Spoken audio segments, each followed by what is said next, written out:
කටු අනෝදා ශාකයේ මල් හට ගන්නා පළල් පත්‍ර දරන සදාහරිත ශාකයක්. නිවර්තන කලාපයේ මෙන්ම දකුණු ආසියාවේ සහ පැසිෆික් කලාපයේ ඇතැම් ප්‍රදේශවලට ආවේනික ශාකයක්. සමහර පළාත්වල කටු ආතා කියා හඳුන්වන කටු අනෝදා අනෝදා පවුලේ වැදගත් තැනක් ගන්නවා. ගෙඩිය පුරාම කටු ඇති නිසා කටු අනෝදා ලෙසින් හඳුන්වන මෙම විශ්මිත පළතුර අතීතයේ නම් සෑම නිවසකම පාහේ දක්නට ලැබුණු ශාකයක්. නමුත් අද වන විට ගම්වල ගස් කොළන් කපා විනාශ වීමත් සමගම මෙම ශාකයේද වඳ වී යාමක් දැක ගන්නට පුළුවන් වෙනවා. අනෝනා මියුරිකාටා යන උද්දිත විද්‍යාත්මක නාමයෙන් හඳුන්වනු ලබන මෙම කටු අනෝදා ආර්ථික භෝගයක් ලෙස වගා කෙරෙන අතර ශාකයේ ඵලය සෙන්ටිමීටර 20ත් 30ත් දිග වගේම කිලෝග්‍රෑම් 1.6ක් පමණ ප්‍රමාණයෙන් වැඩෙන කොළ පැහැති පළතුරක්. ඵලයේ මධ්‍යස්ථයේ සුදු පැහැති මදුළු වලින් සමන්විත වන අතර කළු පැහැති බීජ දරනවා. සුදු පැහැති මදුළු වලින් සමන්විත කොටස මිහිරි පානයක් ලෙසද රසකාරකයක් ලෙසද එනම් ෆ්ලේවරින් ඒජන්ට් ලෙසද භාවිතා කරනවා.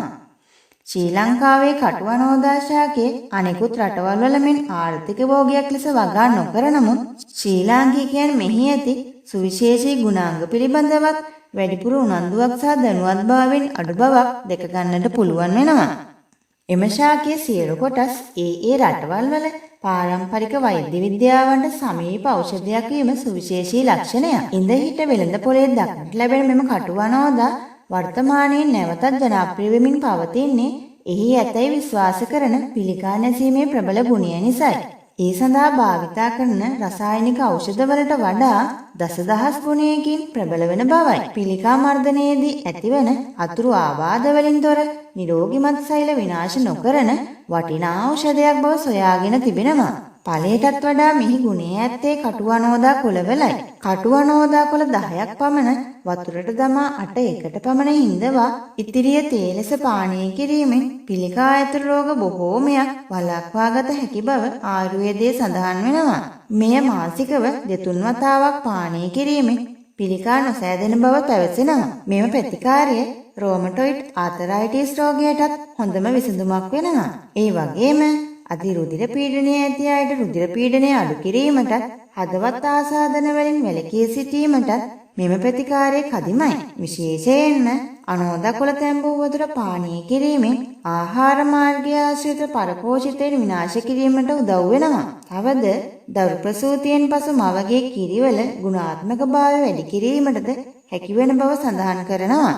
මාසික ආතතිය සමනය කරන්නට අපූර්ව හැකියාවක් මෙම කටු අනෝදා වලට තියෙනවා. ට්‍රිප්ටෝෆෑන් කියන රසායනය නිසා ලස්සන හීන දකින්න සුවපත් නින්දක් අවශ්‍ය ඔබට මෙම කටු අනෝදා ආහාරයට ගැනීමෙන් හැකි වෙනවා. ગેස්ට්‍රයිටිස් රෝගයට කටු අනෝදා විශාල සහනයක් සලසනවා. එයට හේතුව එහි ඇති භාෂ්මික ගුණයයි. කටු අනෝදා කෙරෙහි බහුල ආහාරයක් නිසා ආහාර මාර්ගය පිරිසිදු කරන අතර මලබද්ධය වළක්වනවා. ඇමයිනෝ ඇසිඩ්, ඇස්කොබික් ඇසිඩ්, රයිබෝෆ්ලේමින්, ටයෝමින් මගින් ශරීරයේ තියෙන අහිතකර පරපෝෂිතයන් විනාශ කරනවා.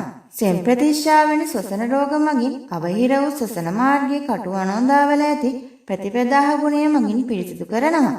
කටු අනෝදා වලට හැකියාව තියෙනවා සෙම් රෝග සෑදීමට ඉවහල් වන ශ්වසන මාර්ගයේ ශ්ලේෂ්මල අඩු කරන්නට.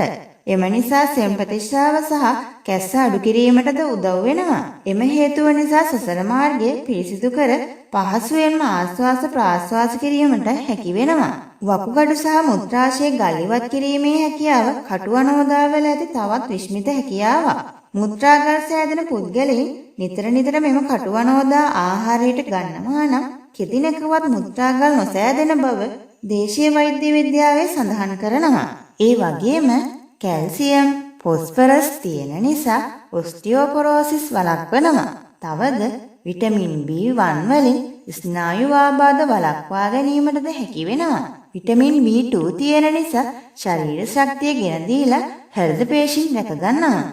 පැණි රසය වගේම ඇඹුල් රසයන්ගෙන් යුක්ත කටු අනෝදා පුංචි ළමයින්ට දෙනවා නම් මතක ශක්තිය වැඩි වෙලා හොඳින් අධ්‍යාපනය කරගෙන යන්න උදව් කරනවා. ඉතින් මගේ ආදරණීය ඉල්ලීම වන්නේ මේ වගේ වටිනා ශාකයක් ඔබගේ නිවසෙත් සිටුවා ගන්නා ලෙසයි.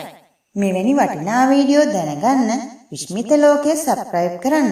අපගේ නවතම වීඩියෝ ඔබ වෙත ගෙන්වා ගැනීමට පහත සීනුව සක්‍රිය කරන්න.